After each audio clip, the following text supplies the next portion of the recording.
Welcome to the Morning English Podcast. Listen, learn, and speak English daily.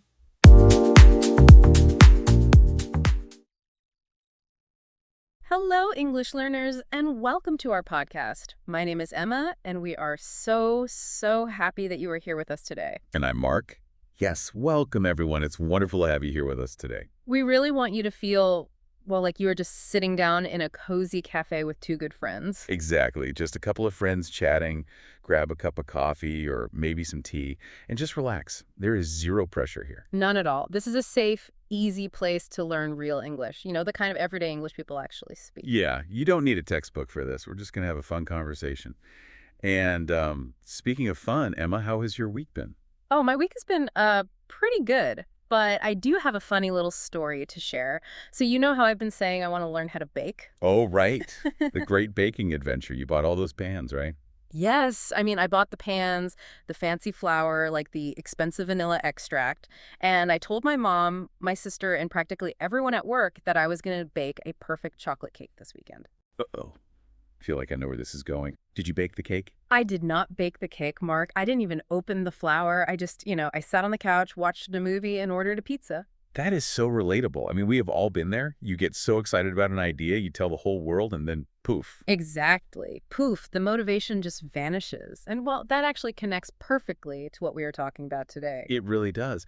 Today, everyone, we are going to talk about a really fascinating topic. It's all about the power of silence. Yes, the power of silence. We're going to learn why keeping your big, exciting goals a secret, at least at first, can actually help you achieve them. We are going to explore why our brains love to, share our plans and how a little bit of privacy can be your best tool for success. You will learn some great new vocabulary today, too. Absolutely.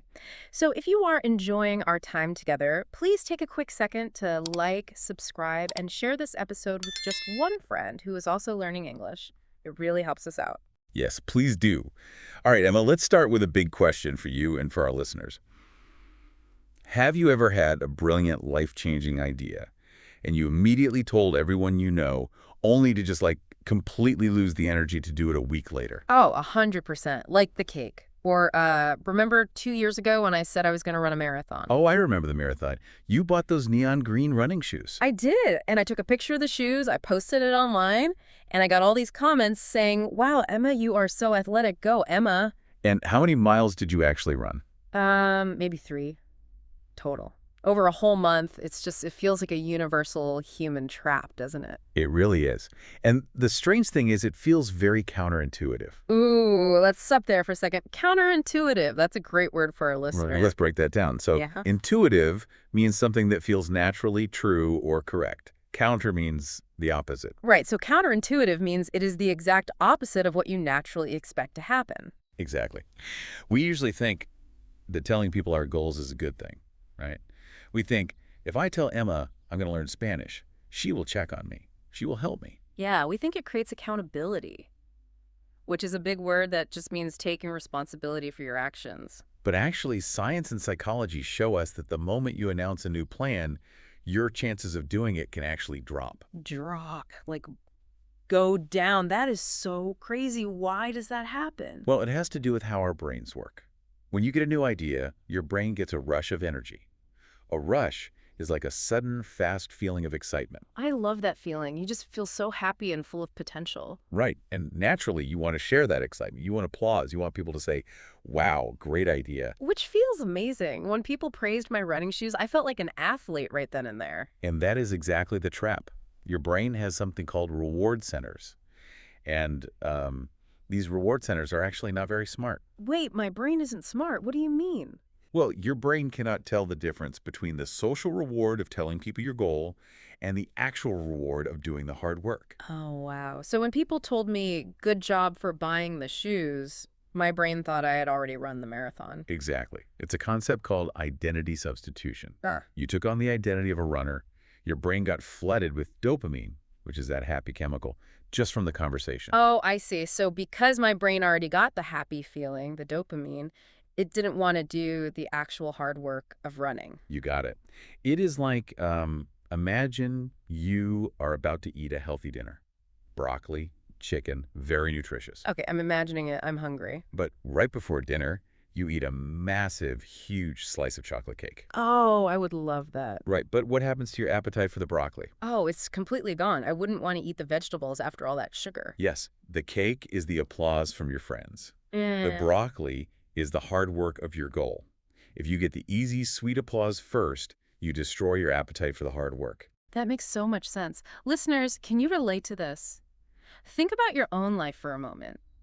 Have you ever eaten the dessert before dinner with your goals? It's a really common trap. And honestly, we tend to talk the most when we are the most unsure about our plans. Oh, really? Tell me more about that. Well, think about it. If you are totally confident that you're going to do something, you don't need to brag about it loudly. You just do it. That's true. Like, I don't go around announcing, I'm going to brush my teeth today. I just know I'll do it. Exactly. But when you are nervous or unsure if you can really learn that language or start that business, your words move faster than your actions. You talk to convince yourself that it's real. Wow. Okay. So talking gives us a fake sense of achievement. But what happens after that, like the next week when the motivation is gone? That is where the second big problem comes in. We call this the trap of public performance. Once you tell everyone, the environment around your goal completely changes. Okay, let's explain this with a real example so it's super easy to understand. Let's say our listener decides to learn English, which they are doing right now. Great job, by the way. Yes, fantastic job. So imagine you decide to study English for 1 hour every day. That is a great goal. But instead of just quietly doing it, you tell everyone. You tell your boss, your brother, your friends, maybe even your neighbor in the elevator. Right, the random neighbor. Hey, I'm learning English. And at first, everyone says, wow, good for you. But then Monday morning comes, the brother texts you, how was studying? The boss asks, are you fluent yet? And suddenly, it's not a fun, private hobby anymore. It feels like a test. Casual chats turn into stressful progress reports. Oh, I hate that feeling. Then you have to start making excuses, right? Like, oh, I was too busy at work, or I'm looking for the perfect notebook before I start. Exactly. You spend all your energy making excuses instead of just studying. You turn your private goal into a public performance. And when you are learning something new, you need room to be a beginner. Room to be a beginner. I love that phrase. What does that mean to you, Emma? To me, being a beginner means it is totally okay to be messy. It's okay to be bad at something, you make mistakes, you try a study method, it doesn't work, so you change it. Yes. And learning literally requires failure. Your brain needs to make mistakes to build new skills. Yeah. But adults, well, we really hate looking foolish in front of other people. We really do. So if I kept my English study plan private and I missed a day, no big deal. I just try again tomorrow. But if I told the whole world, missing a day feels like a huge public failure. Exactly. You feel locked in. If you change your mind or change your method, it feels like you have to call a press conference to explain yourself. That is so much unnecessary pressure. So by keeping silent, you give yourself the flexibility to be a messy, imperfect beginner. Precisely. Now, there is another big reason why silence is powerful. When you share a new, fragile idea, other people instantly start projecting their own thoughts onto it. Okay, but wait, Mark, let me ask you this. Isn't getting advice a good thing? Like, if I'm making a big life choice, shouldn't I talk to my friends to weigh my options? That is a really great question. And it's true. Advice can be good, but there's a big difference between asking for specific advice and just throwing an unfinished idea into a crowd of people. Okay. Let's give an example of this. Sure. Let's talk about the apartment hunting dinner. Oh, I love this story. So listener, apartment hunting just means searching for a new apartment or house to live in. Right. So imagine a person is at a dinner party with some friends, and they casually say, I'm thinking about moving out and living alone. Just a simple thought. They haven't decided. They haven't looked at prices. It's just an idea. Exactly. But what do the friends do? Within seconds, one friend says, oh, you have to live in this specific neighborhood. Another friend says, living alone is so expensive. What's your exact budget? And then the third friend says, wait, aren't you going to be so lonely? I would be so sad living by myself. Yes. And suddenly, this quiet, simple question of, should I move, becomes a massive, stressful interrogation. Interrogation means being asked a lot of aggressive questions, like by the police. Right. The friends are projecting their own fears. The third friend is afraid of being lonely, so she puts that fear onto the person who just wants to move. Oh, I see. So the original idea is completely lost. Now the person goes home feeling stressed, anxious, and defensive. They have to prove that their choice is okay. Exactly.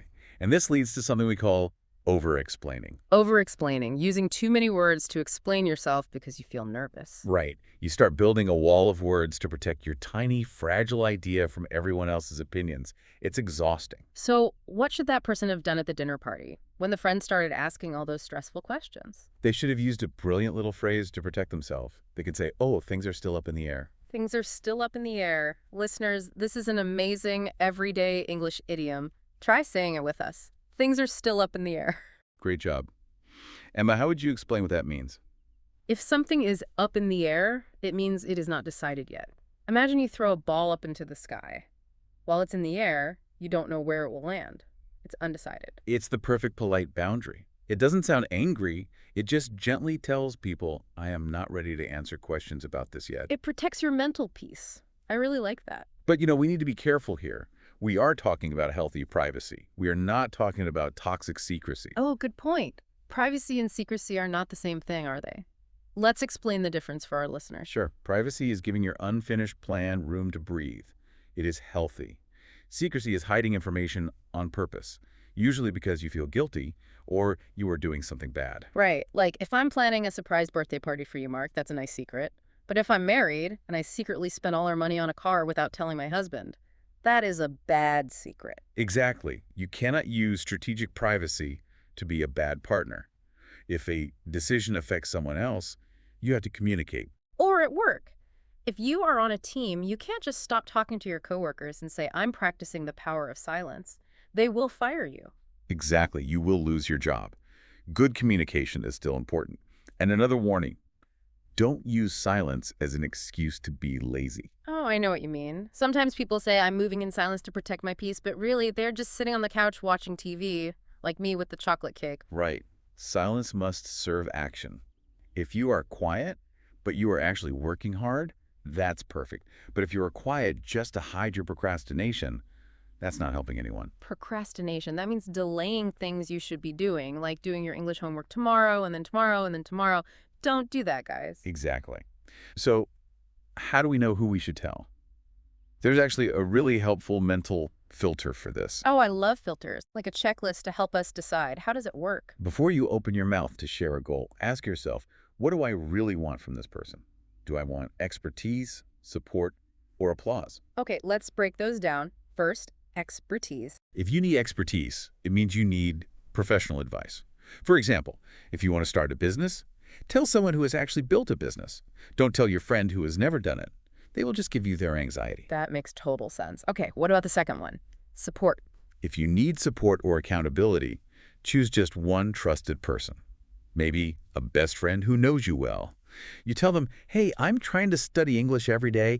Can you ask me about it on Fridays to keep me on track? Just one person, not the whole internet. I like that. And what was the third one? Applause. Applause. If you look deep inside and realize, I just want people to clap for me and tell me I'm amazing. Then you zip it. Yeah. Keep your mouth closed. Exactly. If you just want applause, stay silent. Go do the hard work first. Earn the applause with action, not with a story. Earn the applause with action. That is such a powerful lesson.